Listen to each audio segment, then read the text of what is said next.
Hello everyone, আমি Sannita, story of Sannita's daily লাইফে তোমাদের সবাইকে অনেক অনেক ওয়েলকাম। তো আজকে সকাল সকাল ঘুম থেকে আমি উঠে পড়েছি। তো আজকে হলো একটা স্পেশাল দিন। আজকে আমি আমার দুই বান্ধবীকে আইবুড়ো ভাত দেবো। ওদের রিসেন্টলি বিয়ে আছে। তো সকাল সকাল ঘুম থেকে উঠেই তো তোড়জোড় শুরু হয়ে গেছে রান্নাবাড়ির। তো আমি এখন ব্রেকফাস্টটা আগে সেরে নেবো। ব্রেকফাস্ট মানে কমপ্লিট করে স্নান করে তারপরে যে বাকি রান্নাগুলো আছে ওগুলো করবো আর তোমাদের সাথে সব শেয়ারও করবো। তার জন্য ফুল ভিডিওটা দেখতে থেকো, আর ভালো লাগলে অবশ্যই আমার চ্যানেলটাকে লাইক কমেন্ট সাবস্ক্রাইব। তো সবার ফার্স্টেই আমি ভেজ ফ্রাইড রাইসটা বানিয়ে নিয়েছি, কারণ আমার যে দুটো ফ্রেন্ডদের আইবুড়ো ভাত দেবো তাদের মধ্যে একজন ভেজ খাবে, একজন নন ভেজ খাবে। তো আমি এখানে বানাবো সোয়াবিনের কোপ্তা। তো আমাদের বাড়িতে যে দিদিটি রান্না করে সুষমাদি, এই যে সোয়াবিনের কোপ্তাগুলো সুন্দর করে ফ্রাই করে রেখে দিয়েছে। তো তারই মধ্যে আমি আমার ব্রেকফাস্টটাও সেরে নিলাম। রুটি আর আলু কষার তরকারি আমি বেশিরভাগ দিন ব্রেকফাস্টে খাই, মানে আমি একটু নর্মাল হেলদি খাবার খেতেই পছন্দ করি সকালবেলার দিকটা।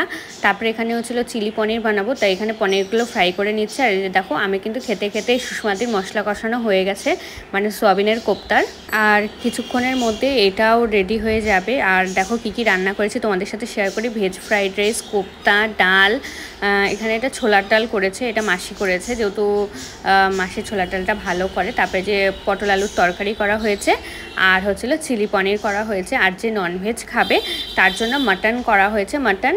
আর ওই বাটা মাছের ফ্রাই করা হয়েছে। তো মাটনটা আগেই করে নিয়েছিলাম সকালবেলা, তারপরে সব মুছে টুচে আমি নিরামিষগুলো করেছি। আমার বান্ধবীরা চলেও এসেছে, সাজিয়ে খেতে দিয়েছি। সাজানোটা কীরকম হয়েছে অবশ্যই কমেন্ট সেকশানে জানিও। এটা হলো ময়ূরী, ওর আর আমার আরেকটা বান্ধবী বিনিতা, দুজনের বিয়ের ডেট এক ডেটেই।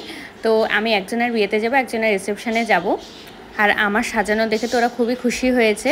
তো তোমাদের কীরকম লাগছে সেটা কিন্তু অবশ্যই জানিও, আমার সাজানোটা কীরকম হয়েছে আর কি। তো এই যে বিনিতা খাচ্ছে আর এদিকে ময়ূরীও খাচ্ছে। তো আমরা বান্ধবীরা যেরকম গল্প করে আড্ডা হাসি এরকমই করছিলাম যে বিয়ের পরে কীরকম এক্সপিরিয়েন্স হবে, কীরকম লাগবে নতুন জীবন। তো তোমরা সবাই ওদের দুজনকে খুবই উইশ করো যাতে ওরা পরবর্তী জীবনে খুবই ভালো থাকে। আর এটা হলো বিনিতার বিয়ের কার্ডটা, আর ময়ূরীর বিয়ের কার্ডটা আমাকে পিডিএফ করে দিয়েছে মোবাইলে। তো এরপরে ওদের বিয়ের যে ব্লগগুলো আছে সেটা তো আমাদের সাথে শেয়ার করব। আর সেই বিয়ের ব্লগগুলো দেখার জন্য কিন্তু আমার চ্যানেলটাকে অবশ্যই লাইক কমেন্ট সাবস্ক্রাইব করতে একদমই ভুলো না।